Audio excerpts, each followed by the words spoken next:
Menteri Keuangan Purbaya Yuti Sadewa melanjutkan rangkaian kunjungan kerjanya di Pulau Jawa dengan menyapa jajaran pegawai Kementerian Keuangan wilayah Jawa Tengah dan Daerah Istimewa Yogyakarta.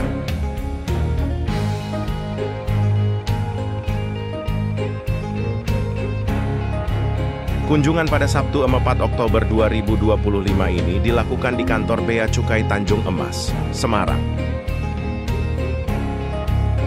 Momen kunjungan tersebut dibagikan melalui akun resmi Instagram Menkeu Purbaya, yang menunjukkan pertemuan santai namun produktif dengan rekan-rekan kerja Kemenkeu.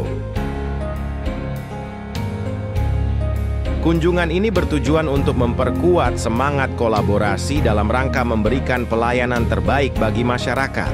Dalam kesempatan tersebut, Purbaya berpesan khusus kepada para pegawai agar terus meningkatkan kapasitas diri.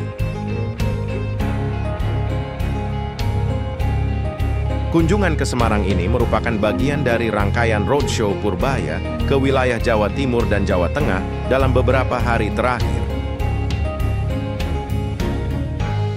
Sebelumnya, pada Kamis 2 Oktober 2025, Purbaya berada di Surabaya untuk menyampaikan sejumlah pernyataan pers penting, termasuk menanggapi protes para kepala daerah soal pemotongan transfer ke daerah.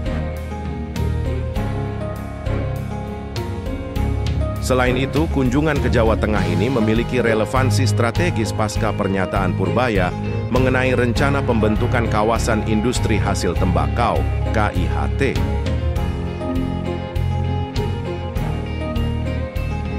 Purbaya sebelumnya menegaskan akan mengembangkan KIHT untuk membina pelaku usaha rokok ilegal, alih-alih memusnahkan hasil produksinya. Bea Cukai, yang menjadi garda terdepan dalam pengawasan peredaran rokok, merupakan mitra kunci dalam implementasi kebijakan cukai dan pemberantasan rokok ilegal yang belakangan ini menjadi sorotan Kemenkeu.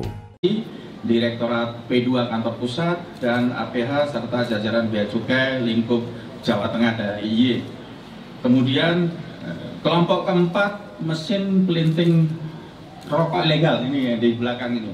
Ini satu unit mesin pelinting rokok tipe MK8 dari Cina. Produksinya 2.500 batang per menit. Nah, penindakan di pabrik rokok ilegal di Gerobokan. Ini bersama dengan Direktorat P2 Kantor Pusat, Direktorat Jenderal Bea dan Cukai.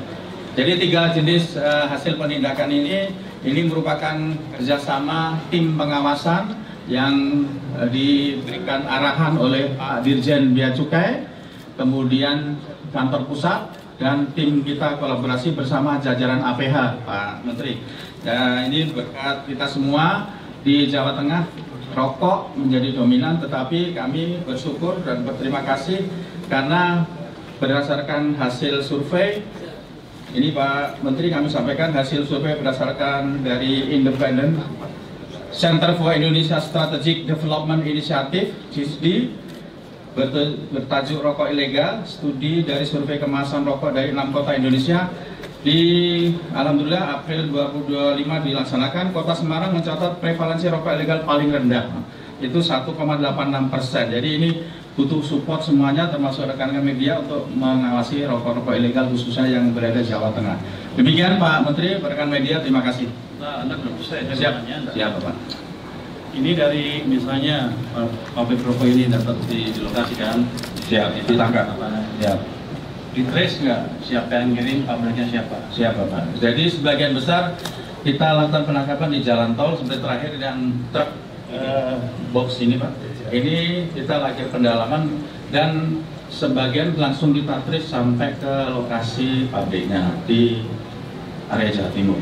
Terus diapain pabrik? Kita lakukan mekanisme sesuai proses karena aturan hukumnya. Pak Dirjen, Anda apa yang di Jawa Timur? Kalau dapat tanggung di Jawa Tengah, di Jawa Timur diapain? UM Pak, proses UM Pak. UM Pak. Apa tuh? Untuk memedium. Sudah berapa yang diproses? Sudah hampir 120 miliar. Ada orang ditangkap? Ada. Berapa orang? Tahu di mana kalau senjata? Iya Pak. Kalau yang motor ini beras impor Pak, barang impor. barang impor. Ya. Jadi dari mana nih? Dari Pelabuhan Tanjung Mas. pelabuhan di Jawa Tengah Tanjung Mas. Siap. Ini satu kontainer impor nih, apa Ya, campur? barangnya diangkut lewat pakai Siapa yang punya? di perusahaan ada jadi importer berisiko tinggi yang kita lakukan pendalaman di Tanjung Mas. Di mana orangnya sekarang? Kita telusuri lewat identitas nama perusahaannya. Belum tangkap belum? Belum penelitian itu untuk mengarahkan Jadi Pak Dirjen yang ini orang yang nggak boleh lepas ya. Kalau barang kan gampang. Tapi kalau orangnya tetap berkeliaran biasanya dia kembali legal. Saya mau kasih memberi pesan ke lingkungan legal. Karena nggak bisa kembali lagi. Anda juga jangan main-main. Siap. Terima kasih Pak Menteri.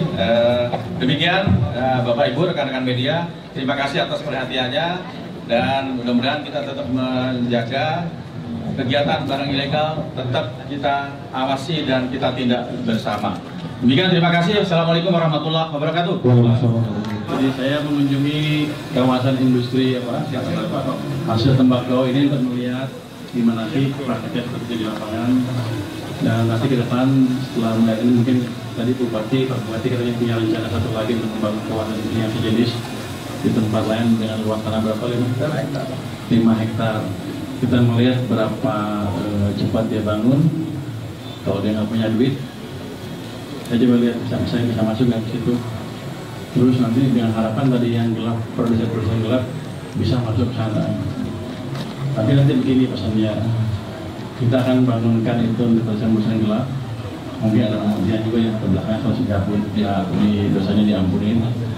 Tapi setelah itu ke depan kita akan bekerja keras. Jadi mereka kita kasih ruang untuk menegakkan produknya dengan nanti pola cukai yang pas yang berbagai. Pak Dirjen akan mempelajari seperti apa yang paling pas buat perusahaan-perusahaan kecil yang bisa hidup tapi tidak terlalu mengganggu pasar secara nggak fair ya. Jadi kita menciptakan pasar yang fair untuk industri besar maupun industri kecil sehingga semuanya bisa hidup. Yang penting gini, lapangan kerja tetap terjaga, tapi bayarnya ya bayar lah, jangan nggak bayar gitu kira-kira. Jadi ada pemusnahan di jalan, Mbak. Ini cuma dari musnahin, ketika ada motor bagus soalnya mau ini hasil tangkapan selama berapa lama? Tahun 2025 sampai September. Selama tahun 2025 sampai September. Rupanya banyak juga barang-barang selundupan atau barang-barang gelap yang mengganggu pasar dan mengurangi pendapatan pemerintah. Bukan itu aja, di tempat yang bermain atau berbisnis dengan legal jadi mengalami kompetisi yang tidak fair. Ke depan kita lebih baik itu. Mungkin Pak Kepala mau ada apa?